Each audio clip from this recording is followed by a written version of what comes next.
Hi friends, నేను మీ Saritaraj. Welcome back to Sarita's cooking videos. ఈరోజు మనం గోరుచిక్కుడుకాయ కర్రీని ఎలా ప్రిపేర్ చేసుకోవాలో చూపిస్తాను రండి. ముందుగా స్టవ్ పై పాన్ పెట్టుకొని ఆయిల్ వేసుకొని వేడైన తర్వాత అందులో పోపు గింజలు వేసుకుందాము. తర్వాత కట్ చేసి పెట్టుకున్న ఉల్లిపాయ ముక్కలు, కట్ చేసి పెట్టుకున్న పచ్చిమిర్చి ముక్కలు వేసుకొని బాగా ఫ్రై చేసుకుందాము. ఇది బాగా ఫ్రై అయిన తర్వాత ఒక చిన్న మీడియం సైజు మెంతికట్టను తీసుకొని కట్ చేసుకొని అందులో వేసుకోవాలి. ఇది కూడా మంచిగా ఫ్రై చేసుకోవాలి. ఫ్రై అయిన తర్వాత ఒక స్పూన్ అల్లం వెల్లుల్లి పేస్ట్ వేసుకొని పచ్చివాసన పోయేంత వరకు బాగా కలుపుకోవాలి. ఇప్పుడు ఇది ఫ్రై అయిపోయింది కదా, ఒక స్పూన్ పసుపు వేసుకొని కలుపుకొని ముందుగా కట్ చేసి పెట్టుకున్న గోరుచిక్కుడుకాయ ముక్కలను కూడా వేసుకొని బాగా కలుపుకోవాలి. ఈ పోపు మిశ్రమం అంతా గోరుచిక్కుడుకాయలకి పట్టుకునేలాగా బాగా కలుపుకొని ఒక 5 మినిట్స్ మూత వేసి ఉడికిద్దాం.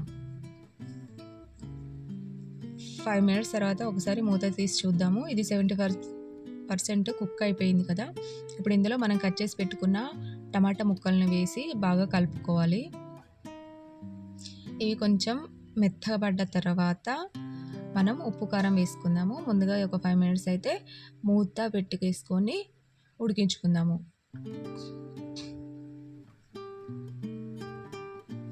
ఒకసారి మూత తీసి చూద్దాము.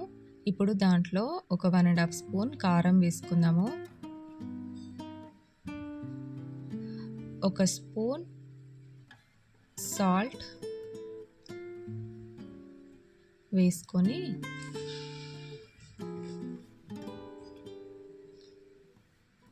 ఒకసారి బాగా కలుపుకొని ఒక 5 మినిట్స్ మళ్ళీ కుక్ చేద్దాము.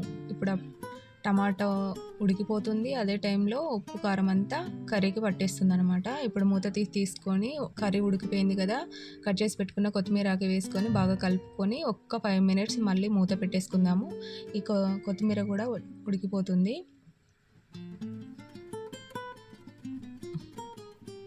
ఇప్పుడు ఒకసారి మూత తీసి చూద్దామండి.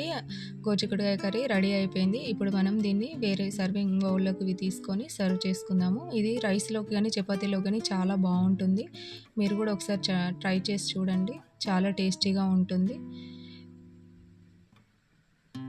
ఇలాంటి మరికొన్ని రెసిపీస్ కోసం నా సరితాస్ కుకింగ్ ఛానల్ని సబ్స్క్రైబ్ చేసుకోండి. Thank you so much for watching my videos. Thank you.